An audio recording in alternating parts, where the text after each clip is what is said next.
Today, Missouri Governor Jay Nixon signed new legislation that should close a loophole in child abuse reporting. Now, this new law requires abuse reports be made directly to the state's Children's Division.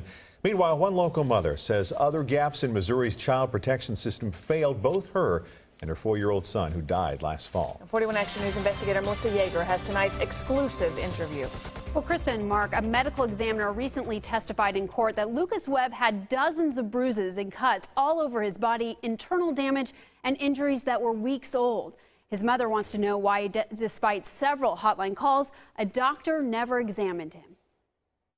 Lucas!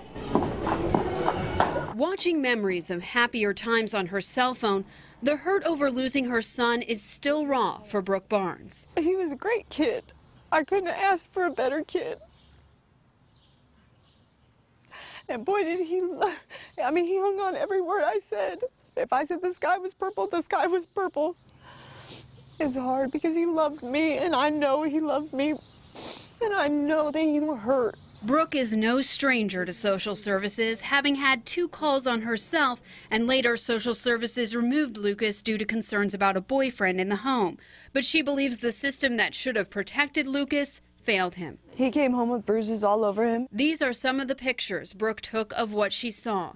She called the hotline in 2009, but DSS records show caseworkers dismissed the allegations, saying the injuries were consistent with an accident. Slipped in automatic socks and hit a dresser. I said, really? I don't think so. Despite additional calls from Lucas's daycare about bruising, DSS documents never show caseworkers consulted a doctor, and Brooke doesn't understand why. I just don't know why nobody took him and stopped it. Nobody. In cases of physical and sexual abuse, the state of Missouri encourages child protection workers to seek a medical evaluation from a place like here at Children's Mercy Hospital. Here they have a clinic exclusively dedicated to investigating child abuse claims, with doctors seeing more than 3,000 kids each year. Still, many children never make their way through the system to these experts because it's ultimately up to the worker's discretion. Every child is not automatically brought to us. I think they probably should be, but that's not the way the system is set up right now. Dr. Jim Andhurst works in Children's Mercy's scan clinic. If we're not accessed appropriately by the investigative services, I don't know what happens to those cases. I fear there are people in jail who don't belong there and those sorts of things.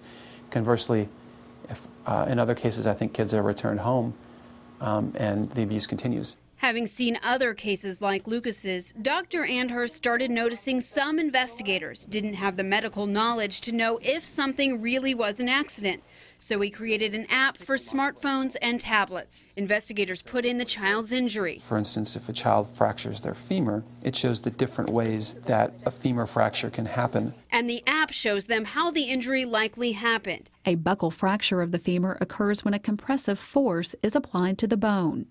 This can happen from a fall directly onto the knee or from another person exerting a compressive force. That can help investigators decide if the details told to them about how the injury happened could really have happened, so they can continue to ask questions. I can't go into a house and interview a parent or interrogate people, but they can. And so if we can make them better at that, that's what we want to do. Those questions weren't asked in Lucas's case. The Department of Social Services says 2 people lost their jobs because of errors surrounding Lucas's death. But Brooke says that's little consolation for her enormous loss. My heart is gone. Lucas was my world. For Melissa and Justin Webb declined our request for comment. Meanwhile, the Department of Social Services conducted a review of Lucas's case and found policy was not followed. Specifically, the investigating worker did not address all of the allegations of abuse, did not review prior case history, and Lucas was not interviewed alone. And Mark and Krista, to keep this from happening again, the Children's Division says it is developing its own tool, a paper tool, to help guide staff through their investigations. Wow, it's really hard to see. Looking back at his pictures in that video, what a smiling little guy he was. You can feel the heartbreak. Yes. Oh, my goodness. Well, just a little more information on that app, that child abuse app the Dr. Andhurst created. It's now being used in 200 departments across the country and 13 foreign countries.